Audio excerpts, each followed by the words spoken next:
Serbian ও বালকান অঞ্চলে একটি কথা প্রচলিত আছে, তা হলো যুদ্ধে রাজনীতিবিদরা অস্ত্র দেয়, ধনীরা খাদ্য দেয়, আর গরিবরা দেয় তাদের সন্তানদের।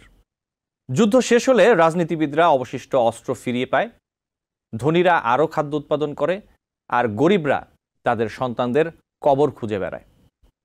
দর্শক, বাজারের দ্রব্যমূল্য থেকে শুরু করে আইন শৃঙ্খলা পরিস্থিতি, অন্তর্বর্তী সরকারের কর্মকাণ্ড সহ বাংলাদেশে ঘটে যাওয়া গুরুত্বপূর্ণ ঘটনা ও নানা তথ্য নিয়ে আলোচনায় বাংলাদেশ অনুষ্ঠানে আপনাদের স্বাগত জানাচ্ছি। আমি আশফাক আহমেদ। আমাদের সাথে দুজন অতিথি আজকে যুক্ত আছেন। প্রথমে আছেন ডক্টর নেহাল করিম, অধ্যাপক সমাজবিজ্ঞান বিভাগ, ঢাকা বিশ্ববিদ্যালয়, এবং আমাদের সাথে আরও আছেন আলাউদ্দিন মোহাম্মদ, সদস্য জাতীয় নাগরিক কমিটি। আপনাদের দুজনকেই স্বাগত জানাচ্ছি আজকের আলোচনায় বাংলাদেশ অনুষ্ঠানে। আপনাদের সাথে আলোচনা শুরু করার আগে আমি কয়েকটি তথ্য একটু তুলে ধরতে চাই এবং এই বিষয় এবং এই সংশ্লিষ্ট বিষয় নিয়ে আমরা আলোচনা করব। আপনাদের বিশেষ মতামত আমরা জানতে চাইব। প্রথমে যে বিষয়টি রয়েছে তা হচ্ছে পৃথিবীকে জলবায়ু বিপর্যয় থেকে রক্ষা করতে শূন্য বর্জ্য, শূন্য কার্বনের ওপর ভিত্তি করে একটি নতুন জীবনধারা গড়ে তোলার পরামর্শ দিয়েছেন প্রধান উপদেষ্টা ডক্টর মোহাম্মদ ইউনূস।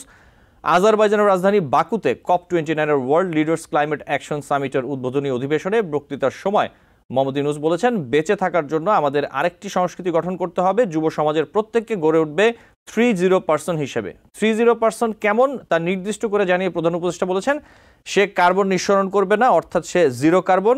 সম্পদের একক মজুতদার হবে না, তার সম্পদ হবে সামাজিক ব্যবসা ভিত্তিক, অর্থাৎ সে হবে জিরো দারিদ্র্য, এবং এভাবেই তারা প্রত্যেকে উদ্যোগী হয়ে পূরণ করবে জিরো বেকারত্বের তৃতীয় শর্ত।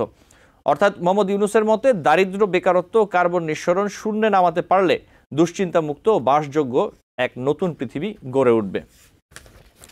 পরবর্তী যে তথ্যটি আমি একটু দিতে চাই তা হচ্ছে যে আমদানি পর্যায়ে নিত্যপণ্যের শুল্ক কমানো হলেও বাজারের বিশৃঙ্খলার কারণে দাম কমছে না বলে মন্তব্য করেছেন অর্থ উপদেষ্টা সালেউদ্দিন আহমেদ। বুধবার এক অনুষ্ঠানে তিনি বলেছেন, বাজারে এতভাবে বিশৃঙ্খলা সৃষ্টি হয়েছে, মানুষ বলছে দাম কমছে না, অথচ এনবিআর অনেক সুবিধা দিয়েছে। 2 অঙ্কে পৌঁছে যাওয়া মূল্যস্ফীতিতে লাগাম দিতে সরকার আমদানি পর্যায়ে চালের পাশাপাশি পেঁয়াজ, আলু ও ভোজ্য তেলের শুল্ক কমিয়েছে, কিন্তু এর কোনো প্রভাব আসলে খুচরা বাজারে নেই। কয়েকদিন আগেও বাণিজ্য মন্ত্রণালয়ের দায়িত্ব সামলিয়েছেন সালেউদ্দিন আহমেদ। তিনি বলেছেন, ট্যাক্স কমিয়ে দিলাম, তারপরও নিত্যপণ্যের দাম কমে না, মানুষ অধৈর্য হয়ে গেছে, এটাই স্বাভাবিক। প্রধান উপদেষ্টাকে বললাম, বাজারে দাম কমানো শুধু বাণিজ্য মন্ত্রণালয়ের কাজ নয়। পরবর্তী যে তথ্যটি আছে তা হচ্ছে জুলাই আন্দোলনের আহত সবাইকে দেখতে না যাওয়ার অভিযোগে স্বাস্থ্য ও পরিবার কল্যাণ মন্ত্রণালয়ের যে উপদেষ্টা নূরজাহান বেগমের গাড়ি আটকে দেন আহতরা। এক পর্যায়ে তারা ক্ষুব্ধ হয়ে উপদেষ্টার গাড়ির ওপরে উঠে পড়েন। বুধবার এই ঘটনা ঘটেছে জাতীয় অর্থোপেডিক হাসপাতাল ও পুনর্বাসন প্রতিষ্ঠানের জরুরি বিভাগের সামনে। বাংলাদেশে নিযুক্ত British high commissioner Sarah Cook ও স্বাস্থ্য উপদেষ্টা নূরজাহান বেগম সেখানে পরিদর্শনে গিয়েছিলেন। তারা 4র্থ তলার একটি ওয়ার্ড ঘুরে দেখেন এবং এরপর চলে যেতে চান। 3 তলার ওয়ার্ডে থাকা আহতদের দেখতে না যাওয়ায় তারা ক্ষোভ প্রকাশ করেন। পরে তারা স্বাস্থ্য মন্ত্রণালয়ের ওই গাড়ি ও প্রোটোকলে থাকা পুলিশদের একটি গাড়ি আটকে দেন এবং পরবর্তীতে তারা রাস্তায় অবস্থান করেন এবং নানা দাবি দাওয়া তুলে ধরেন তারা। অন্তর্বর্তী সরকারের উত্তরাঞ্চল থেকে উপদেষ্টা নিয়োগের দাবিতে 3য় দিনের মতো ঢাকা রংপুর মহাসড়ক অবরোধ করে বিক্ষোভ করেছেন রংপুরের বিভিন্ন শিক্ষা প্রতিষ্ঠানের শিক্ষার্থী সহ সাধারণ জনতা। সেখানে যারা বক্তব্য রেখেছেন তারা অভিযোগ করেছেন যে অন্তর্বর্তী সরকার রংপুর ও রাজশাহী বিভাগের সঙ্গে বৈষম্য করেছে। অন্তর্বর্তী সরকারের উপদেষ্টাদের 13 জন চট্টগ্রাম বিভাগের হলেও উত্তরাঞ্চল থেকে কাউকে নেওয়া হয়নি। অন্তর্বর্তী সরকার এভাবে চললে আঞ্চলিক বৈষম্য আরও বাড়বে বলে এমনটাই তাদের বক্তব্য, যারা সেখানে বিক্ষোভ করছিলেন।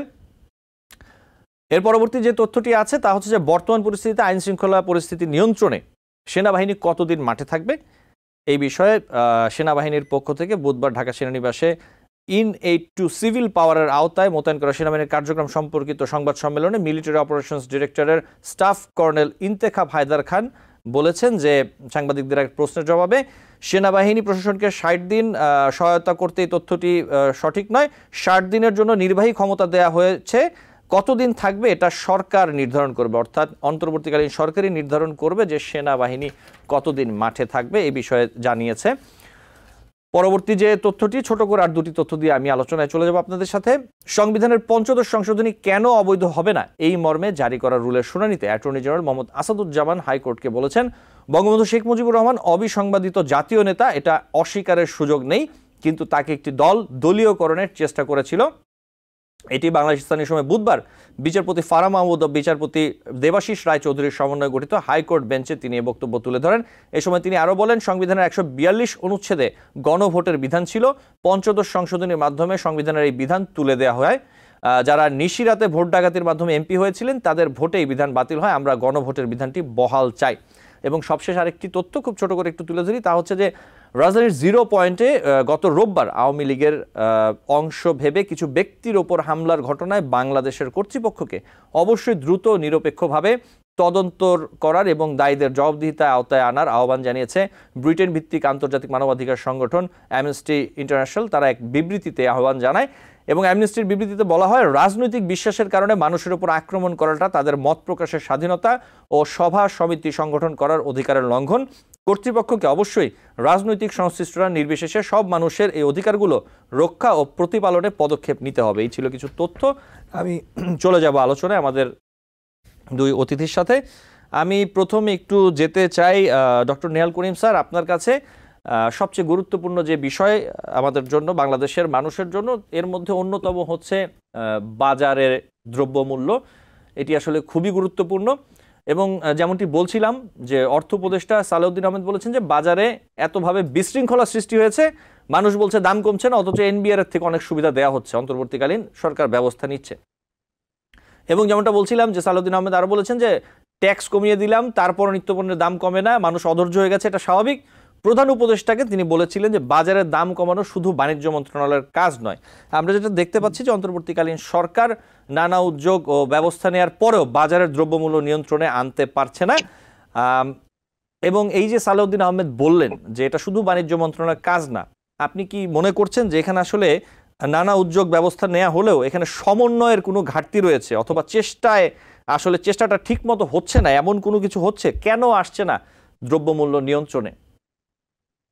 ধন্যবাদ। আমি যেটা মনে করি, বিগত সরকারের আমলেও বিভিন্ন দেশে বিভিন্ন অঞ্চল থেকে যে শাকসবজি আসতো রাজধানীতে বা বিভিন্ন জায়গায় যেত, সেখানেও ওই পথে চাঁদাবাজি ছিল, পথ খরচা ছিল, অমুক সমুক, সেগুলো কিন্তু এখনো কেটে উঠেনি।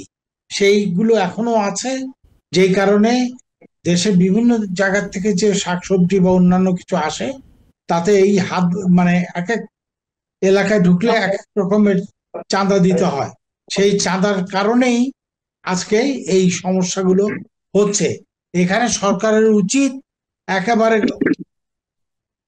যেখান থেকে আসে ওই স্থানীয় পর্যায়ে প্রশাসনের সহযোগিতায় দ্রব্যমূল্য নিয়ন্ত্রণ করা যাবে বলে আমি মনে করি। কারণ যেই সব জায়গা থেকে আসে, প্রতিটা জায়গায় যদি থানা পুলিশ আছে, বলে দেবে যে এখান থেকে কোনো ট্রাক যাতে না থামে বা কোনো চাঁদা না নেয়, তাহলে আমার মনে হয় একটা সুষ্ঠু ব্যবস্থা হতে পারে। বাংলাদেশে কোনো কিছু নিশ্চিন্ত করে বলা যাবে না, এটা আমি মনে করি না। এগুলি একদিনের ব্যাপার, এগুলি বহুদিনের ব্যাপার।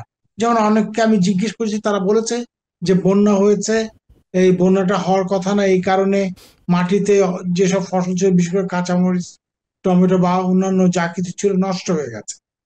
মানে সব জায়গায় হয়নি, বেশ কিছু জায়গায়। সেই কারণেও জিনিসপত্রের একটা ডিমান্ড আছে, সাপ্লাই এরকম ছিল না, সেই কারণে দাম বেড়েছে। আর গতানুগতিক ওই চাঁদার কারণে বিভিন্ন ট্রাক যখন বিভিন্ন অঞ্চল দিয়ে আসে, বিভিন্ন জেলা উপজেলা দিয়ে আসে, তখন এখানে চাঁদা নেয়। সেটা পুলিশও নেয়, ওই স্থানীয় মানে যারা নাকি রাজনৈতিক দলের প্রতিনিধি আছে তারাও নেয়। সেই কারণে বেড়েছে বলে আমি মনে করি, এবং এটা খুব সহজে যে কমানো যাবে আমি সেটাও মনে করি না। জি, আপনাকে ধন্যবাদ। আমি একটু একই বিষয়ে আলাউদ্দিন মোহাম্মদ আপনার কাছে প্রশ্নটি রাখতে চাই।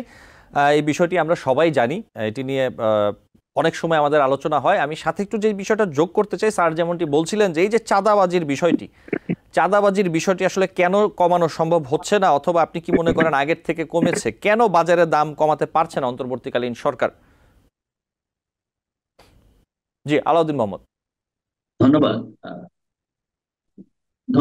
এই বাংলাদেশে দ্রব্যমূল্য এবং বাজার ব্যবস্থাপনা সবসময় একটি রাজনৈতিক শক্তি দ্বারা তাড়িত হয়ে থাকে। আপনি যদি বলেন যে বাজার একটা মুক্ত বাজার বসবাস করি, কিন্তু এই বাজারকে যখন বিভিন্ন ভাবে এটা সিস্টেমেটিক এবং আনসিস্টেমেটিক ওয়েতে বাধা দেওয়া হয়, বাজারের যে ফোর্সটাকে বাধা হয়, তখন সেখানে দ্রব্য মূল্যটা বাজারের চাহিদা এবং যোগানের উপর নির্ভরশীল না হয়ে এক্সটার্নাল ফ্যাক্টরের উপর নির্ভরশীল হয়ে যায়। তো বাংলাদেশের দ্রব্যমূল্য বৃদ্ধি অথবা দ্রব্যমূল্য কিছু কিছু ক্ষেত্রে কম, কৃষকের কাছে খুবই কম, আবার ভোক্তার কাছে অনেক বেশি। এই যে একটা বড় ব্যবধান, এই ব্যবধানের একটা মূল কারণ কিন্তু বাজার এখানে ঠিক মতো ফাংশন করছে না। তো বাজার কেন ফাংশন করছে না, আমরা সেখানে দেখি যে বাংলাদেশের যে সাপ্লাই চেইন আছে, এই সাপ্লাই চেইনের প্রতিটা পয়েন্ট দুর্বৃত্তায়িত হয়েছে। কৃষক যখন পণ্য উৎপাদন করে যে বাজারে নিয়ে যায়, নিকটস্থ বাজার, সে বাজার থেকে শুরু করে ভোক্তা যে বাজার থেকে ক্রয় করে দ্রব্যটা, প্রতিটা জায়গায় আসলে এটা বাজারের ফোর্স না হয়ে, এফিসিয়েন্ট ম্যানেজমেন্ট না হয়ে, এটা একটা আরবিট্রারি ম্যানেজমেন্ট। এটা যখন যেই পক্ষ সামনে দাঁড়ায় তাকেই সন্তুষ্ট করে করে দ্রব্যটা আপনার শহরে কিংবা ভোক্তার কাছে পৌঁছে। এই যে সাপ্লাই চেইনের যে ডিসরাপশন, এই ডিসরাপশনটা একদিন দুদিনে কমানো সম্ভব না। এবং আমরা জানি যে এখানে কয়েক মিলিয়ন মানুষ, তাদের পেশাই হলো যে এই ডিসরাপশনের মধ্যে, আমরা যাদের মধ্যস্বত্বভোগী বলি, এই পেশাটা যারা নিয়োজিত আছে, তাদেরকে একটা সিস্টেমেটিক অর্ডারে আনার আগ পর্যন্ত আমরা দ্রব্যমূল্য বৃদ্ধি বলতে পারি যে এই চাঁদাবাজিটাও বন্ধ করা কঠিন হয়ে যাবে। আর আপনি যেটা বলেছেন চাঁদাবাজি কমেছে কিনা, আমি সেটা বলবো যে চাঁদাবাজি কমেছে কিনা এই তথ্য আপনার আমার কারো পক্ষেই সঠিকভাবে দেওয়া সম্ভব না এই মুহূর্তে। তবে আমরা মনে করি যে এই সরকার বর্তমানে যারাই তাদের অনেক সমালোচনা আছে, যারা তারা খুব সফলভাবে শক্তিশালী রোল প্লে করতে পারছে না। বাট আমরা এটা বিশ্বাস করি এবং জনগণ বিশ্বাস, চাঁদাবাজি বন্ধ করা, দুর্নীতি কমানো এবং মূলত একটা সুশাসন ভিত্তিক প্রতিষ্ঠানগুলোকে পরিচালিত করার ব্যাপারে তারা বদ্ধপরিকর। জি, এবং আপনি যে কথাটি বলছিলেন আলাউদ্দিন মোহাম্মদ, যে এতটুকুই সরকারের চেষ্টা, সরকারের চেষ্টা এবং ইচ্ছায় হয়তোবা নিশ্চয়ই কোনো ঘাটতি নেই, কিন্তু বিষয়টি হলো এটি তো কার্যকর হতে হবে, ইফেক্টিভ হতে হবে পদক্ষেপগুলো, ব্যবস্থাগুলো। ইচ্ছা থাকলো বাট যদি কার্যকর না হয়, যেটা আমরা বিগত সময়েও দেখেছি বিভিন্ন সরকার বলেছে, এখন তাদের ইচ্ছা কতটুকু ছিল, চেষ্টা কতটুকু ছিল, সেটা নিয়ে প্রশ্ন উঠতেই পারে যে কোনো সরকারেরই। কিন্তু এটি কার্যকর করার জন্য আসলে অন্তর্বর্তীকালীন সরকারের নিশ্চয়ই অনেক বেশি এই ক্ষেত্রে আরো কঠোর হওয়ার সুযোগ রয়েছে, অনেকেই মনে করেন। কিন্তু সেটা কি সরকার হচ্ছে বাজার নিয়ন্ত্রণের ক্ষেত্রে? জি, আলাউদ্দিন মোহাম্মদ, আপনি যদি একটু বলতেন। না, জি জি, আমার যেটা মনে হচ্ছে অন্তর্বর্তীকালীন সরকার বাজার এবং অন্যান্য অনেক ক্ষেত্রেই কঠোর হওয়া তো দূরের কথা, যতটুকু রোল প্লে করা দরকার সে রোল প্লে করতে পারছে না। না পারার একটা বড় কারণ হলো যে আমরা যে প্রশাসন বলি, আমরা যাদের মাধ্যমে এই আপনার কার্যক্রমগুলো অথবা ইচ্ছাগুলো বাস্তবায়ন করা হতো, এই জায়গাগুলো এখন পর্যন্ত ফাংশনাল না। তবে আমরা যদি দেখি যে যদি এখানে একটা রাজনৈতিক ঐকমত্য থাকে এবং সংশ্লিষ্ট পক্ষগুলো যদি গভর্নমেন্টের প্রতিষ্ঠানগুলোর সাথে সক্রিয়ভাবে এগিয়ে আসে, আর গভর্নমেন্টের যে অর্গানগুলো এখন মোটামুটি নিষ্ক্রিয় থেকে কিছুটা সক্রিয় হওয়ার পথে আছে, সেগুলো সক্রিয় উঠতে পারে, তখন হয়তো বা কিছু দেখতে পারি। বাট এটা বাস্তবতা যে গভর্নমেন্ট এখন পর্যন্ত বড় ধরনের কোনো সফলতার পরিচয় দিতে পারেনি। জি, আপনাকে ধন্যবাদ। আমি একটু পরবর্তী প্রশ্নে যাই, যেটি নিয়ে আসলে আপনিও জানেন নিশ্চয়ই যে বেশ কয়েকদিন ধরে খুব আলোচনা সমালোচনা হচ্ছে। আমি একটু ডক্টর নিহাল করিম আপনার কাছে আসতে চাই। আমি একটু প্রশ্নটি রাখি। অন্তর্বর্তী সরকারে বাংলাদেশের উত্তরাঞ্চল থেকে উপদেষ্টা নিয়োগের দাবিতে তৃতীয় দিনের মতো ঢাকা রংপুর মহাসড়ক অবরোধ করে বিক্ষোভ করেছেন রংপুরের বিভিন্ন শিক্ষা প্রতিষ্ঠানের শিক্ষার্থী সহ সাধারণ জনতা। যেমনটা বলছিলাম অনুষ্ঠানের শুরুতে, তারা বলছেন যে অন্তর্বর্তী সরকার এভাবে চললে আঞ্চলিক বৈষম্য বাড়বে। এই বিষয়টি আপনি কিভাবে দেখছেন?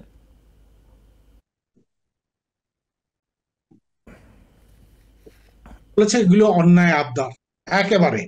আমি মনে করি এই দেশ মুক্তিযুদ্ধের পর যখন নাকি এখানে সরকার স্থাপিত হলো, তখনও কোনো জাতীয় সরকার করেনি। এবারও উচিত ছিল এই এই স্বৈরাচার থেকে মুক্তি পাওয়ার পর এই অন্য এইসব ফসিলদের না নিয়ে কোথা থেকে কি সব জোগাড় করে। আমি তো দেখি আইন, পরিবেশ, এই আর বোধহয় শিক্ষা, বোধহয় যাই হোক, আইন, পরিবেশ আর তথ্য, এই এই 2-3 জন উপদেষ্টা ছাড়া আর কারো তো চলাফেরা দেখি না। এক, দুই হচ্ছে এদেরকে না নিয়ে যদি জাতীয় সরকার গঠন করতো, মানে যতগুলো শিক্ষিত বা নিবন্ধিত যত রাজনৈতিক দল আছে ওখান থেকে যদি একজন একজন করে নিত, তাহলে একটা সুন্দর হতো। এখন প্রতিদিনই দাবি বাড়বে। এখন কি হয়ে গেছে, ছাত্ররা বলবে যে আমাদের কাছ থেকে নাও, ছাত্ররা বলবে ওকে সরাও, একে নিয়োগ দাও। এটা কি একটা হরিলুটের ব্যাপার হয়ে গেছে? এতে কিন্তু সরকার কিন্তু খুব দ্রুত জনপ্রিয়তা হারাবে। কাজেই সঙ্গত কারণে আমি মনে করি এগুলো আর প্রশ্রয় না দিয়ে বরং সরকারের উচিত দ্রুত একটা নির্বাচন দিয়ে চলে যাওয়া। এই সরকার, আমার বিশ্বাস, ডক্টর ইউনূস সৎ হতে পারেন, কিন্তু খুব যে একটা মানে ক্যারিসমেটিক দেখাচ্ছেন বা সাকসেসফুল হচ্ছেন আমি মনে করি না। কারণ তার উপদেষ্টাগুলো কোত্থেকে ধরে নিয়ে আসছে ফসিল সব, মানে এরকম ঝুনা বুনা না এনে রাজনৈতিক দলের প্রতিনিধিদের দিয়ে সরকার করুক, তাহলে আর এইসব প্রশ্ন উঠবে না। নাহলে অহরহ উঠতেই থাকবে, উঠতেই থাকবে। এই ছাত্ররাই একসময় বলবে এই বিভিন্ন পাবলিক বিশ্ববিদ্যালয়ে ভর্তির জন্য আমাদের এতজন নিতে হবে, অতজন নিতে হবে। সামনে কিন্তু খুব দুর্দিন যদি এদেরকে আবার নেওয়া হয় বা এদেরকে প্রশ্রয় দেওয়া হয়, আমি মনে করি। কারণ এখন এই সরকার তার জনপ্রিয়তা ধরে রাখতে পারছে না। জি, ডক্টর নেহাল করিম, আপনাকে ধন্যবাদ। আলাউদ্দিন মোহাম্মদ, আপনি স্যার যে বিষয়গুলো বলছিলেন আপনি এই বিষয়ে একটু বলবেন। আমি সাথে একটি তথ্য আর একটু যোগ করি। সাবেক তত্ত্বাবধায়ক সরকারের যে বাণিজ্য উপদেষ্টা ছিলেন ডক্টর হোসেন জিল্লুর রহমান, তিনি বলেছেন অন্তর্বর্তী সরকারের সোনার আগ্রহ কম, এবং তিনি বলেছেন যে সোনার মাধ্যমে উদ্যোক্তারা তথা ব্যবসায়ীরা আগ্রহ দেখাবে, কারণ তারাই তো বিনিয়োগ করবে। অন্তর্বর্তী সরকার ঢাকায় বসে আছে, মাঠে যেতে দেখলাম না, মাঠে যাওয়া খুব দরকার। সদিচ্ছা নিয়ে বলছি না, তিনি সদিচ্ছা নিয়ে প্রশ্ন তুলছেন না, বলেছেন যে সদিচ্ছা নিয়ে বলছি না কিন্তু তাদের কার্যক্রম নিয়ে বলছি। তার কথার সাথে আপনি কি একমত, অথবা আপনি এই বিষয়টিকে কিভাবে দেখছেন? একইভাবে ডক্টর নেহাল করিম স্যার যে বিষয়টি বলছিলেন। আলাউদ্দিন মোহাম্মদ, আসলে যে পয়েন্টগুলো পিক করেছেন আমাদের সাথে দ্বিমত করার সুযোগ খুব কম। তো একটা বিষয় হলো যে আমরা এই গণ অভ্যুত্থান তো কোনো রাজনৈতিক একক কোনো রাজনৈতিক শক্তির নেতৃত্ব হয়নি। ইভেন যেই আমরা গণ অভ্যুত্থানের যে স্টেক হোল্ডার যারা ছিল, তারাও আসলে কোনো সংঘবদ্ধ ভাবে যে গণ অভ্যুত্থান সফল হওয়ার আগে যে ছায়া সরকার থাকে, তারপর তাদের নিজস্ব কাঠামো থাকে, যে কাঠামোর মাধ্যমে যে কিভাবে, যে আমরা যদি আনু মোহাম্মদ এবং রিজনা ম্যাডাম তাদের নেতৃত্বে একটা রূপরেখা দেখেছিলাম মানে 3 তারিখে খুব সম্ভবত, 3 অথবা 1 তারিখে। এটা ছাড়া আসলে এই 5 আগস্টের আগে এই শক্তিগুলোর মধ্যে ভিজিবল কোনো শক্তিও দেখা যাচ্ছিল না এবং কোনো রূপরেখাও দেখা যায়নি। এটার কারণে যেটা হয়েছে, গণঅভ্যুত্থানের পরে যে যখন জাতীয় সরকারের প্রশ্ন আসলো, এটা এখন সবার কাছে ক্লিয়ার যে বাংলাদেশের এই আওয়ামী বিরোধী রাজনীতির সবচেয়ে বড় যে স্টেক হোল্ডার, সেই দলটি জাতীয় সরকার সৃষ্টির পথে তারা সম্মতি দেয়নি। এখন না দেওয়ার কারণে তখন একটা সরকার যেটা হয়েছে, স্বভাবতই সরকারটা দুর্বল সরকার হয়েছে।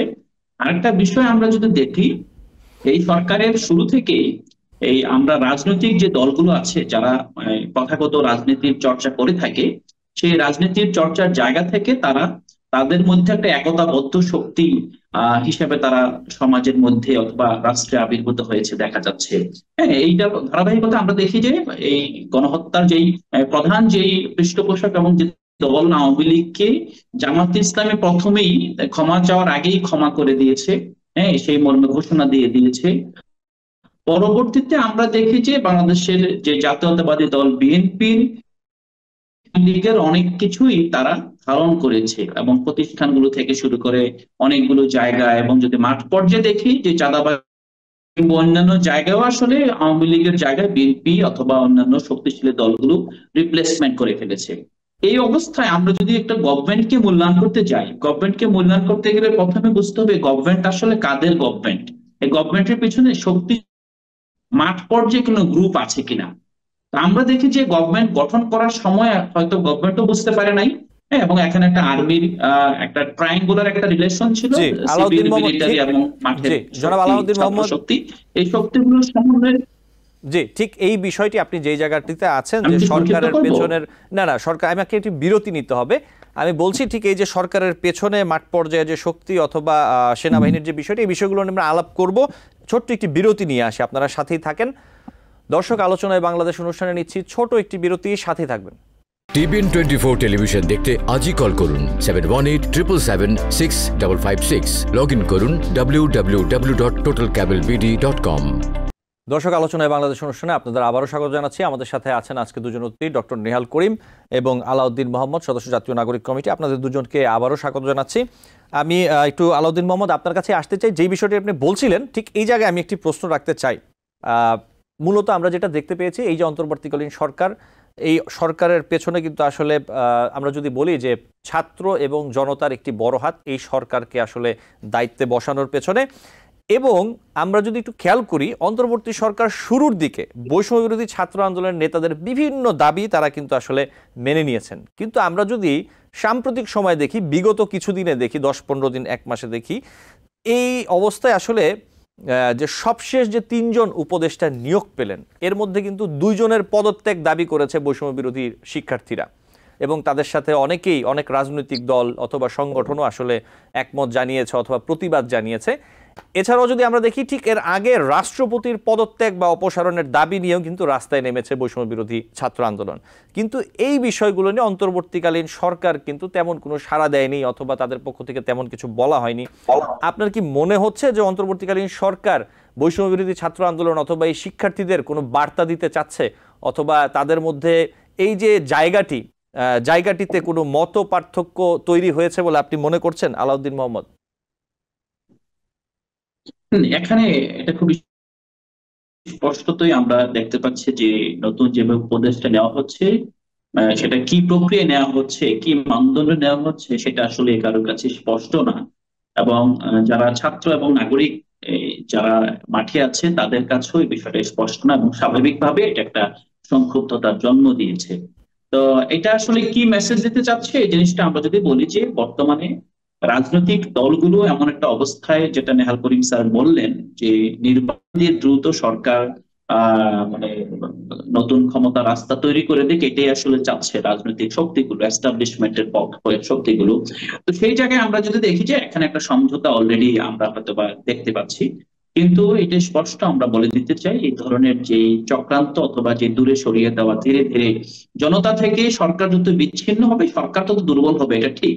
আর একটা বিষয় হলো যে নির্বাচন যদি জ্ঞানতনূপ একটা নির্বাচন দেওয়া হয়, নির্বাচনের মাধ্যমে আসা সরকার যে খুব স্থিতিশীল ভাবে দেশ পরিচালনা করতে পারবে, এটারও কিন্তু কোনো নিশ্চয়তা নেই। তো সেই জায়গা থেকে আমরা বলতে পারি যে চক্রান্ত সবসময় চলে, এবং সবসময় জনতা শক্তিকে দাবিয়ে রাখার সব ধরনের আয়োজন আসলে রাজনৈতিক দলগুলো, রাজনৈতিক শক্তিগুলো, এস্টাবলিশমেন্টের শক্তিগুলো করে থাকে। এই সময় আসলে তার ব্যতিক্রম হচ্ছে না। তবে এই সময়টা আসলে কিভাবে ছাত্ররা এবং ছাত্রদের সাথে যারা যুক্ত আছে বিভিন্ন রাজনৈতিক দলের বাইরের শক্তিগুলো নিচ্ছে, সেটার উপর নির্ভর করবে আসলে সরকার আগামীতে কিভাবে তার মানে কর্মকাণ্ডগুলোকে বিস্তার করবে অথবা কর্মকাণ্ডগুলো কিভাবে ডিফাইন করবে। জি, আপনাকে ধন্যবাদ। একটু ডক্টর নেহাল করিম স্যার, আপনার কাছে আসতে চাই। যেই প্রশ্নটি রেখেছিলাম আলাউদ্দিন মোহাম্মদের কাছে, যে অন্তর্বর্তী সরকার এবং এই যে বৈষম্য বিরোধী ছাত্র আন্দোলন অথবা শিক্ষার্থীদের মধ্যে যে আন্ডারস্ট্যান্ডিং এর জায়গাটা ছিল, আমরা শুরুতে দেখতে পেয়েছি, এই জায়গায় কি কোনো পরিবর্তন আপনি লক্ষ্য করতে পাচ্ছেন কিনা? অবশ্যই অনেক পরিবর্তন। এখন ছাত্রদের মধ্যেই নানান রকমের দাবি উঠেছে, তারা নানান কিছু চাইছে, সেটা ঢাকা ভিত্তিক, সেটা আঞ্চলিক ভিত্তিক, নানান কিছু হচ্ছে, এবং তাদের মধ্যেও তো আবার গ্রুপিং হয়ে গেছে, সেটাও দেখতে হবে। আমি এটাতে কোনো শুভ ফল পাবো আমি মনে করি না। কাজে এটা কিন্তু খুবই চিন্তার বিষয়, এবং সরকারও যে এদেরকে দমাতে পারবে আমি সেটাও মনে করি না।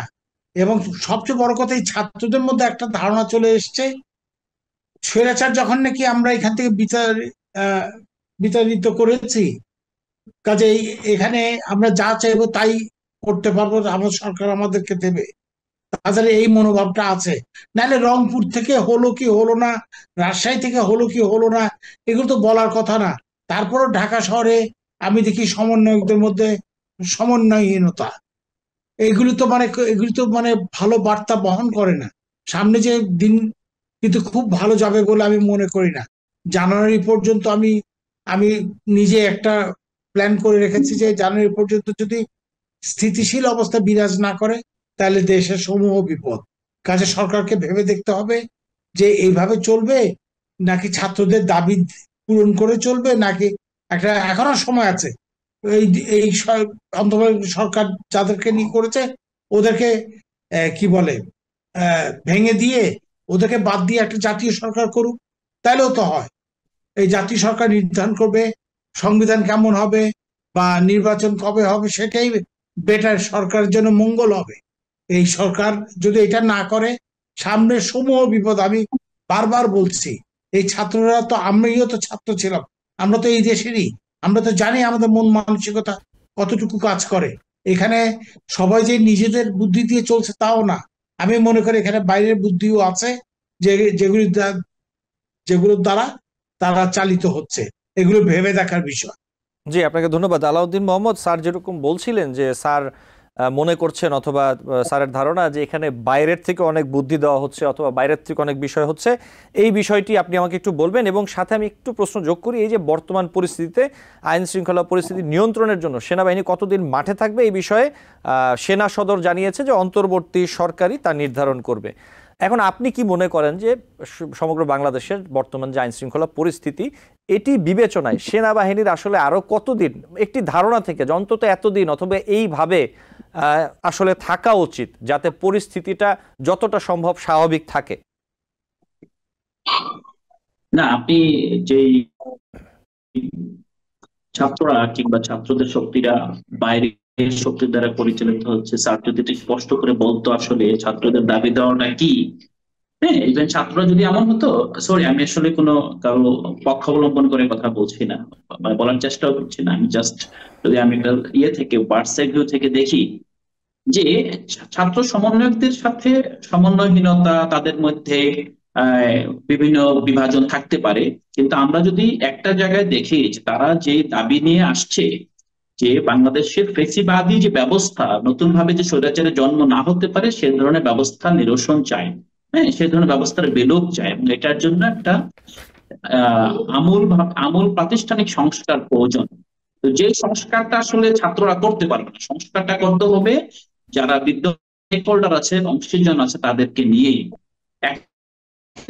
দুষ্ত্রুটি থাকে তাহলে স্টেক হোল্ডাররা ধরিয়ে দিতে পারে, কিন্তু আমার মনে হয় জাতির উত্তর ঐক্যের স্বার্থে বর্তমানে একটা গণঅভ্যুত্থান উত্তর বাংলাদেশে 2000-এর উপর শহীদ, 20,000-এর উপর যারা আহত, সেই একটা বাংলাদেশের যে সরকার 100 দিনও পূরণ করতে পারেনি, তাদের তাদের প্রতি সহযোগিতা এবং তাদেরকে কিভাবে সংশোধন করা যায়, যদি মনে হয় তারা আসলেই সার্বভৌমত্ব কিংবা দেশে কোনো অপশক্তির উত্থান চাচ্ছে, সেটা নিয়ে অবশ্যই কথা হবে।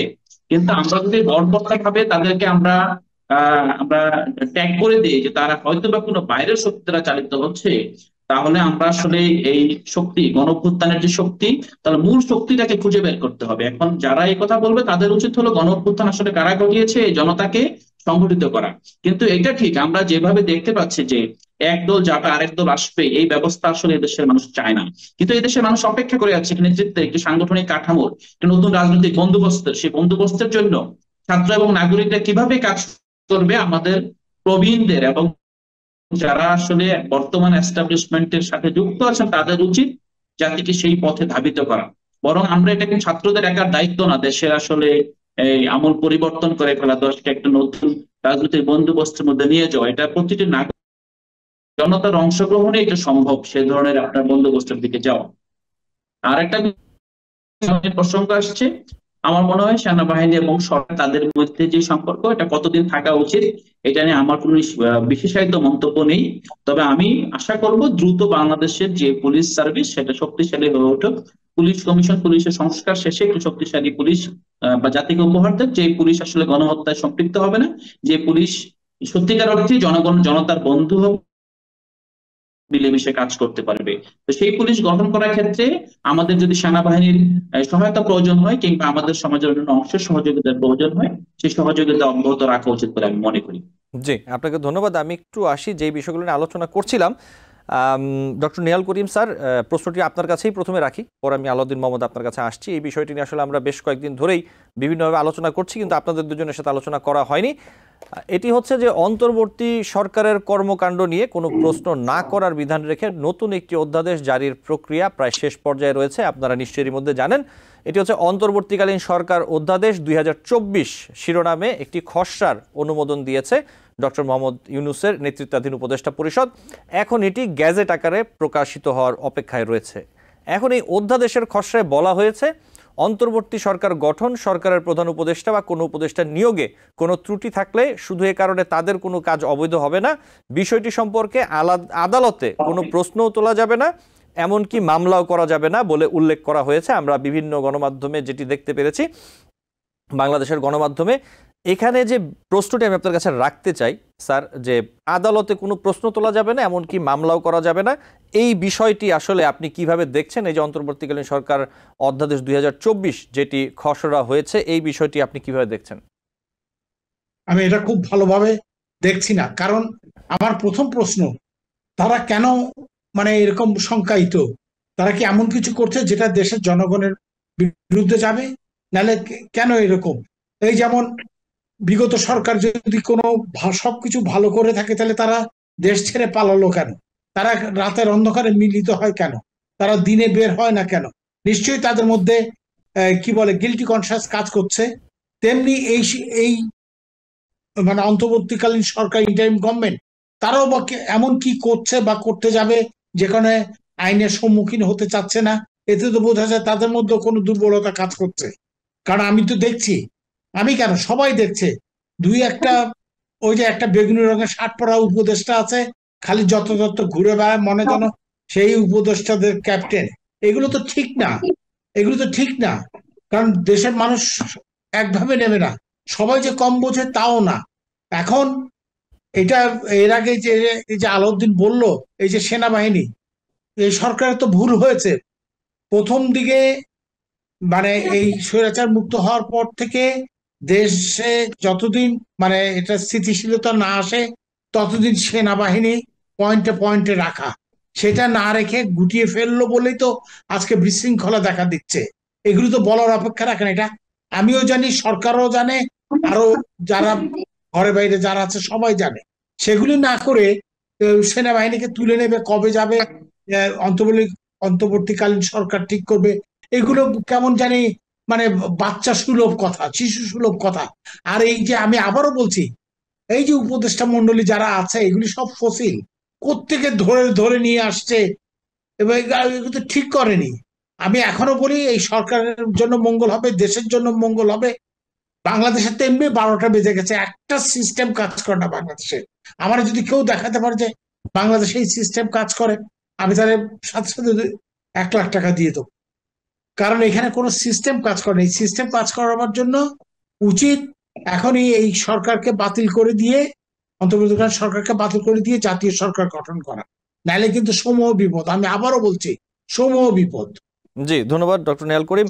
আলাউদ্দিন মোহাম্মদ স্যার যে বিষয়টিতে বলছিলেন যে কোনো সিস্টেম কাজ করছে না, এবং যেই বিষয়টিতে আমি প্রশ্ন রেখেছিলাম মূলত এই বিষয়ে যদি একটু বলতেন, এই যে অন্তর্বর্তীকালীন সরকারের কর্মকাণ্ডের বিষয়ে, অথবা এই যে অন্তর্বর্তী সরকারের প্রধান উপদেষ্টা বা অন্যান্য উপদেষ্টাদের নিয়োগে কোনো ত্রুটি থাকলেও কোনো কাজ অবৈধ হবে না, আদালতে কোনো প্রশ্ন করা যাবে না, মামলা করা যাবে না, এই ধরনের যে একটি অধ্যাদেশের খসড়া হয়েছে, আপনি নিশ্চয়ই এর মধ্যে দেখেছেন। এটি গ্যাজেট আকারে এখনো প্রকাশ হয়নি, এবং এর মধ্যে আরো অনেকগুলো বিষয় আছে, ওগুলো বিস্তারিত আলাপ করতে গেলে অনেক সময় লেগে যাবে। আমি জাস্ট একটি পয়েন্ট এখানে এনেছি। এই বিষয়টি আপনি আসলে কিভাবে দেখছেন? কেন আসলে এই ইন্টারিম গভর্নমেন্টকে এই ধরনের অধ্যাদেশের কথা ভাবতে হচ্ছে?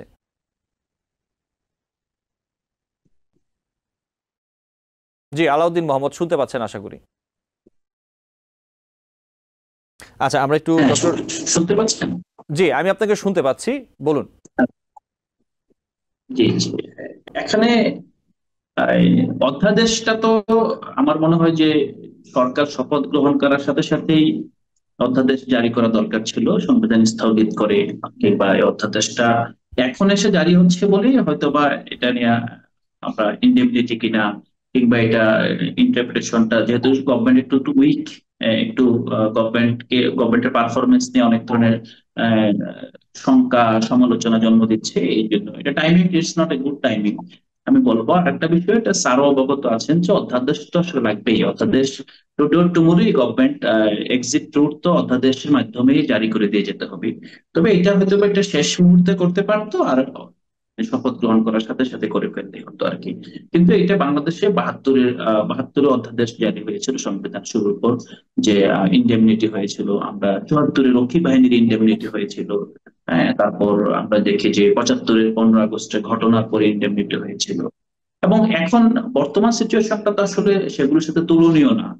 তবে যেহেতু এই সাংবিধানিক একটা ডক্ট্রিন অফ নেসেসিটি থেকে একটা সরকার গঠিত হয়েছে, এটা টুমুরে অধ্যাদেশটা তো লাগতোই। হ্যাঁ, কিন্তু আমি বলবো যে এটা টাইমিংটা হয়তো গভর্নমেন্ট খুব ঠিকভাবে ডেলিভারি দিতে পারছে না, সেটা বলতেই হবে। বাট এটাকে আমি খুব গুরুত্ব দিয়ে দেখছি না, এটা একটা রুটিন ওয়ার্কের অংশই বলে মনে করছি। জি, আপনাকে ধন্যবাদ। এই বিষয়টি নিয়ে নিশ্চয়ই আমরা পরবর্তীতে আরও আলোচনা করবো। আজকে আমাদের হাতে সময় কম।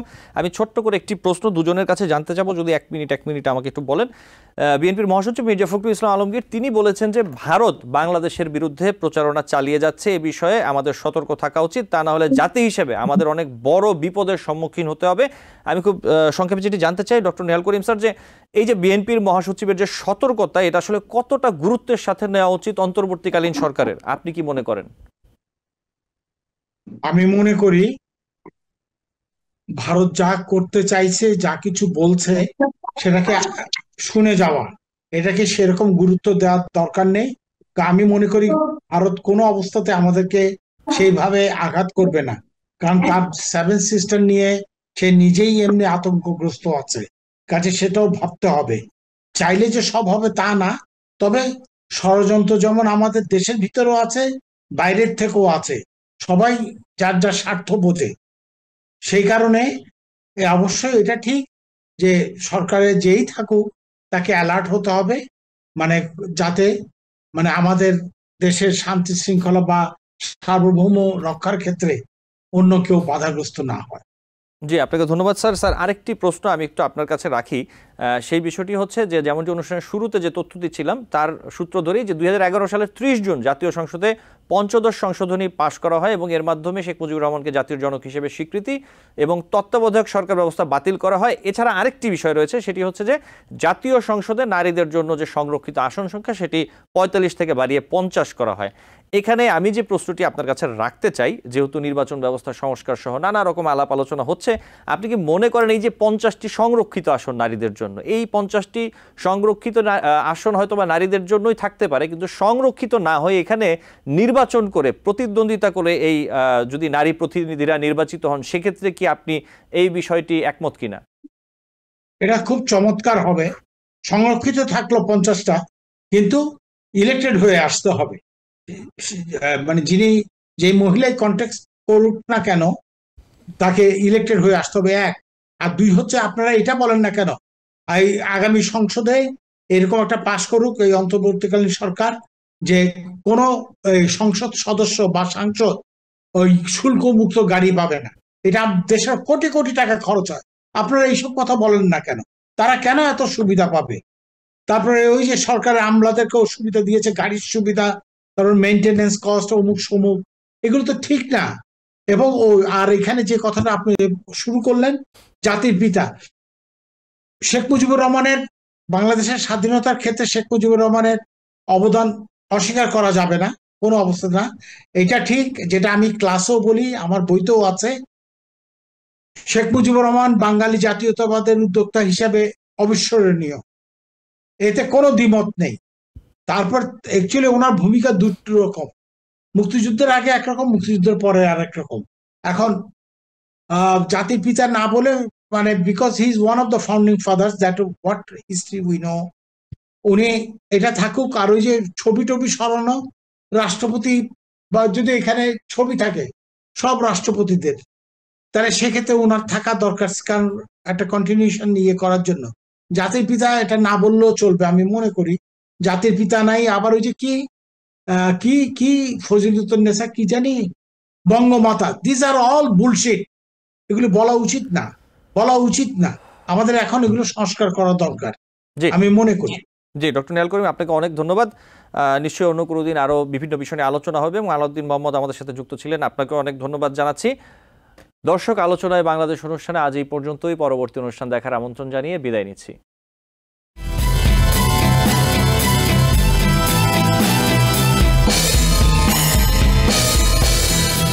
টিবিএন 24 টেলিভিশন দেখতে আজই কল করুন 7187776556। লগ ইন করুন www.totalcablebd.com। নিউ ইয়র্ক থেকে সম্প্রচারিত টিবিএন 24 টেলিভিশন বিশ্বজুড়ে বাঙালির কণ্ঠস্বর।